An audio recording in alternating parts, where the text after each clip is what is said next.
السلام علیکم ملګرو. جمعیت علماء اسلام عمران خان سره اتحاد ته تیار شوی دی، خو بل طرف ته د عمران خان نه د یو کار پرې خودو ډیماند کړی دی چې پی ټی آی دی دا کار پرې دی، ورنه موږ بیا پی ټی آی سره اتحاد نه کوو او بیا کچری دا کار پی ټی آی کوي نو بیا ولې د پی ټی آی موږ سره د اتحاد کولو ضرورت دی. نو یو ډیر غټ ډیماند دی کړي، په هغه هم په دې ویډیو کې خبره کوو. مولانا فضل الرحمن صاحب هم د پی ټی آی نه د ناراضګۍ اظهار کړی دی. بل طرف ته علیما خان د عمران خان خور د پی ټی آی نه دوه اهم مطالبات کړي دي. هغه سم مطالبات دي په هغه هم په دې ویډیو کې خبره کوو. ټول اړوندنه خبره کوو په دې ټاپک باندې چې د پی ټی آی نه عمران خان نه مولانا فضل الرحمن صاحب جمعیت علماء اسلام د کمی خبرې ډیماند کړي دي.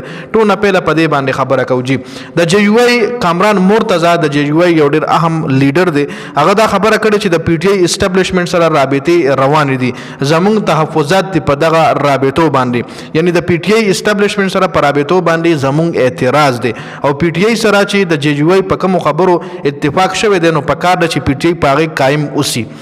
کامران مرتضی ویلي چې مونږ کومې خبرې پی ټی آی سره کړي د اتحاد دپاره نو پی ټی آی ته په کار دی چې په هغه خبرو باندې قایم و دایم اوسي او اسټابلیشمنت سره د رابطې نه کوي. چې صفا الفاظو کې مقصد دا دی چې د اسټابلیشمنت سره رابطې نه کوي او که چېرې پی ټی آی اسټابلیشمنت سره مذاکرات کوي یا رابطې کوي نو بیا مونږ پی ټی آی سره اتحاد نه کوو. جی دا مولانا فضل الرحمن صاحب د پارټۍ اهم رکن کامران مرتضی دا خبره کړې ده که چېرې پی ټی آی اسټابلیشمنت سره رابطه کی وی یا اسټابلیشمنت سره مذاکرات کوي نو بیا موږ د سره اتحاد نه کوو. جی خپل طرف ته د عمران خان خور علیما خان د پی ټی آی نه دوه غټې مطالبه کړي دي. یو مطالبه خو دا کړي ده چې عمران خان کم لیست ملاقات د پر رولېږي نو صرف هغه کسان د ملاقات ته ځي او چې د چا نوم په لیست کې نه وي نو هغه د ملاقات ته نه ځي.